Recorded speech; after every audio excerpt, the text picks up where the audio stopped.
is watching you. In fact, they even got sued for doing it while you were in incognito mode. But little things like lawsuits aren't going to stop them from doing it again. They make more than enough money by serving you eerily relevant ads to make up for any fines. So, if nothing's going to stop them, well, you should just give up and throw in the towel, right?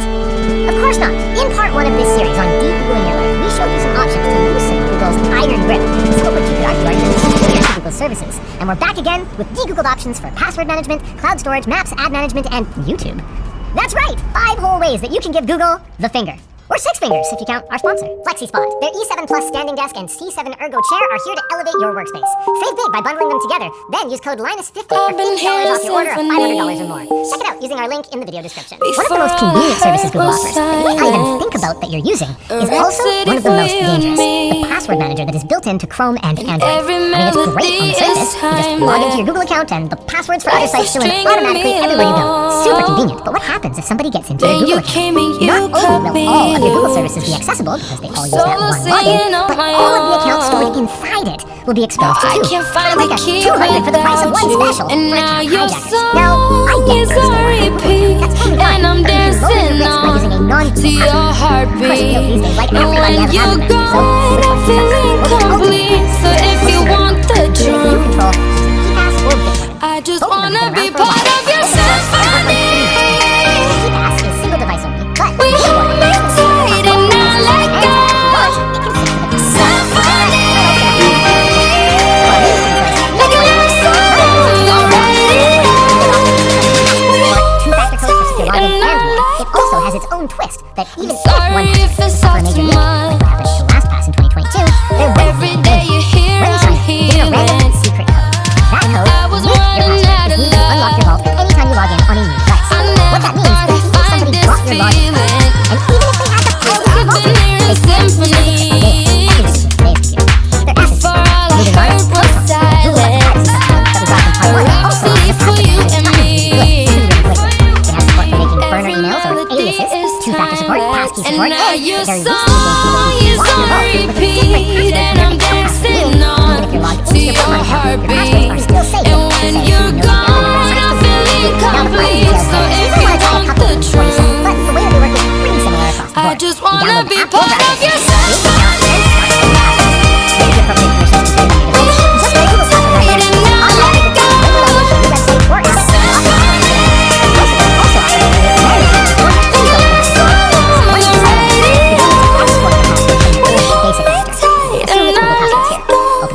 Settings gear, then click Export. You'll get a CSV file that you can then import to the password manager of your choice. For 1Password, you would go to your account settings, then click your name in the top right, then Import. Click either CSV file or a different password manager, choose the vault that you want to put your passwords into, then drop the CSV into the upload box and click Continue. You can pick and choose what to carry over if you want. Is on repeat, and I'm dancing on to your heartbeat.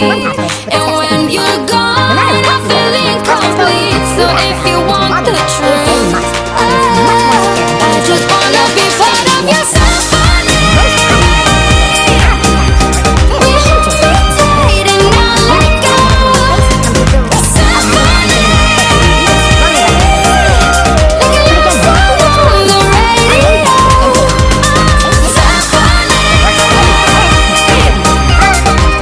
We hold me tight and not let go.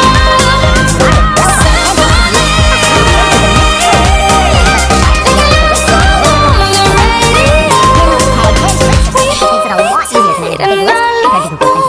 They call it a labor of love on their GitHub page, and it really looks like one. Authy is another okay choice with a pleasing look and feel, but compared to Entei, it offers only basic search, which is fine for a lot of people, but there are a couple of things to watch out for. Their desktop app is no longer supported as of March, and your account login is tied to your phone number by default. So if you change your number, you will need to make sure that you update it, or you can end up locked out of your account. The good news is that recovering your account only takes a few days, if that happens, and there's not a major security implication to this, because if someone gets access to your phone number, they would also need your backup password in order to get your phone. Now, if you want to do something other than those two options, that's probably fine. Just make sure that it's encrypted and secure if it synchronizes across devices, or that it never leaves your phone. Whatever you use, the way to add codes is pretty much the same. Go to the site or app you want to secure, enable two-factor authentication, then on your app, tap Add, and scan the QR code. Enter the code the app gives you into the site, and you should be good to go. Just please make sure you put your recovery codes somewhere safe, and not in your password manager if you can avoid it. If you can't scan the QR code for some reason, most sites and apps let you manually take secret extend. Now, migrating from Google Authenticator is a little tricky, but not too bad. You can export your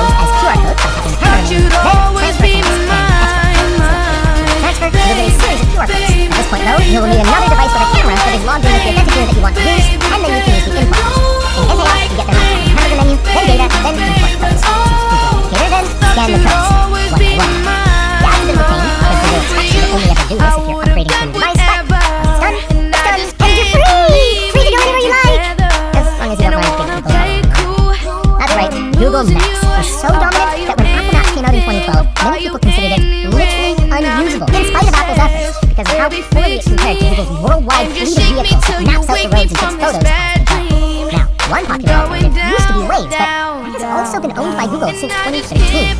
Apple Maps finally launched a web app. The day that we wrote this, and Bing or even MapQuest can stand in for Google Maps and Pinch.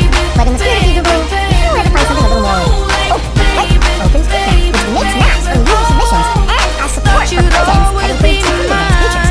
Magic Earth, for example, is available on iOS and Android, and on top of offering turn-by-turn navigation and crowdsourced traffic data, it can also act as a smart dash cam with driver assistance to warn of things like collisions, secondary traffic, lane departure traffic signs, and more. Rely on those features for safety. When I was 13, I had my first love. There was nobody that compared to my baby, and nobody came between us or could ever come above. She had me going crazy. Oh, I was starstruck. She woke me up daily. Don't need no Starbucks. She made my heart pound. And skip a beat when I see her in the street and at school on the playground. But I really wanna see her on the weekend. She knows she got me dazing, cause she was so amazing. And now my heart is breaking, but I just keep on saying. Though Podme offers other sources too, and while neither has the features or tight integration Google does, Podme offers the option to start navigating via Maps, Apple Maps, or Waze, so you can, use Podme to search, and then... Okay, maybe it's mostly only useful for trip plans rather than daily navigation. Now for a big one. Google Drive is so common for file storage that, for a long time, we even used Google's lax storage limits to back up our entire petabyte server. It's convenient, especially for files, and their privacy policy claims that they encrypt your data and don't use it for advertising, so... a secondary Google account just for Drive could be an option if you don't mind some Googling. You know, like a cheat day. We are de-Googling, and that means exploring other options. There's the big ones, like Dropbox, iCloud Drive, and OneDrive, who all also offer encrypted storage, and even extras like protected vaults that require a password to access. But if your email is also with the company you're using for storage, you need to be careful what you store there in case of a data breach. One way that you can make sure that you're secure is to encrypt your files locally on your computer using something like CryptoMator. Then you can sync those files to any cloud storage you like, though you won't be able to easily share anything uploaded this way unless you also share your encryption keys. If you want something a little different, then there are other options like Proton Drive. We mentioned these guys earlier and in part 1 for this.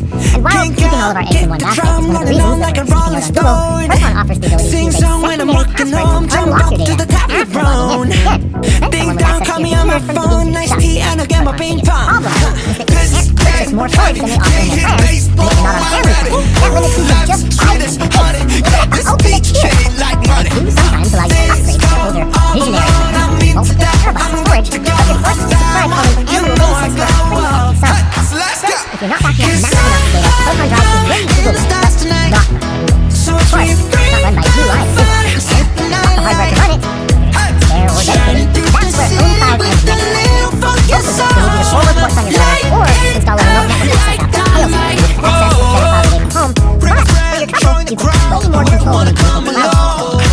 Both of them are free to download open source software with paid access. OwnCloud is more for our professional gaming machines, while Nextcloud has a host of features that might appeal more to home users, including a TuneApp plugin that makes it easier to set up on the network storage PC that you might already run. The last big Drive alternative we'll talk about is the Swiss host service, Bedrock. It's favored by governments and NGOs and has strong privacy and security, making it a great choice for parents. And on top of that, it even provides a plugin if you want to stick to using Gmail, and has apps for every major OS, even a Linux terminal app now. The files you upload and share are end-to-end encrypted, and if you're active now, you can also require the person on the other end to verify their email address before they're allowed to download. All of this comes at cost, though, with the free version only providing 2 gigabytes of storage, and for the biggest package coming with 4 gigabytes, it's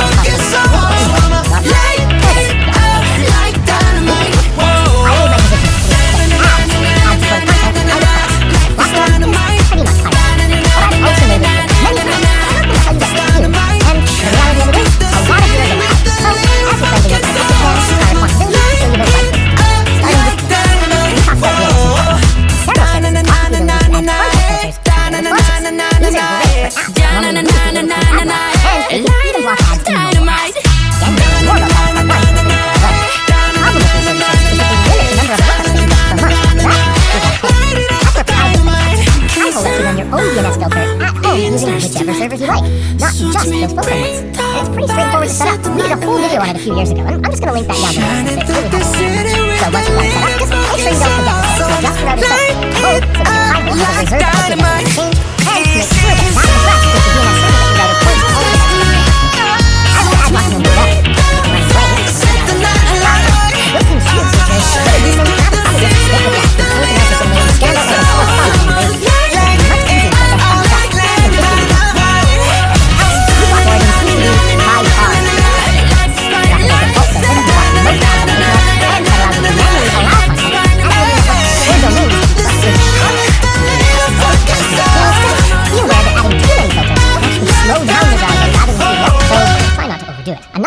of uBlock Origin is that it can handle JavaScript blocking, which can reduce your computer's chance of getting infected with malware. uBlock Origin is available for desktop browsers based on Chromium or Firefox that can accept extensions, and it can be installed manually if you're not able to use their extension stores for some reason or another. It should be noted, though, that by this time in 2025, Manifest v3's requirements are going to break it for browsers based on Chromium, if nothing changes. In that case, then, there's uBlock Lite, which has the core feature of blocking ads with filter lists, but doesn't offer the ability to choose, for example, whether and when to enable JavaScript on a given site. Desktop Safari users, meanwhile, basically just have access to the extensions that are available in the App Store, just like on mobile. So for them, I'd say AdGuard is a pretty good choice for both. It can do a lot of the basic things that uBlock Lite does, but with some extra customizations available. Just remember to enable it in the extension section under Safari's settings menu and allow it to access the sites. Now, since some schools and workplaces have rules against installing ad blockers, you may not be able to do so. The good news is you can get most of the way there by disabling JavaScript on your browser here. Then, as you find sites that need it, you can allow them one by one like this. It is an extra step, but doing this can even get you past some paywalls and speed up your browser while also removing one of the common ways that malware can get into the system. The common ways that Google tracks you online. Now for the big one, the site that you are almost certainly using, YouTube. One way out is to hope that your favorite creators are using some alternative video hosting site. Software cleaners! Woo! But let's be realistic. Most creators aren't, and even if they were, most of their viewers aren't really following them. So, what do you do? Well, one option is to download videos using one of these tools and watch them offline. You'd still have to browse YouTube to discover content, though, which would give Google lots of juicy information on preferences. So, how about an app like FreeTube, LibreTube, or Yahoo? These apps hook into YouTube for real, get around the almighty algorithm, but do not disclose Google's ads or trackers, and if you import your subscriptions by using Google Takeout, you might even get notified when there are new videos on your feed. Now, importing from Google Takeout sounds hard, but it's actually pretty easy. Just log into your Google account dashboard, go to Data and Privacy, then scroll down to Download Your Data, and choose what you'd like to export. In this case, you would deselect all, then check YouTube and YouTube Music. Click the All YouTube Data Included link, and select only what you want to download. For these apps, all you need are the history and subscriptions, and history is actually optional. If you do want it, just make sure you go to multiple formats and choose JSON for history. Once you're satisfied, click Next, option you choose to have this data exported periodically or just once, then click Create and Export. Depending on the amount of data, it could take some time, but eventually you'll get an email with a download link. You can then unzip it and import everything into your front end. In FreeTube, you'll find it on the data. For Android users, there's RayJ and Blueprint. They hook into popular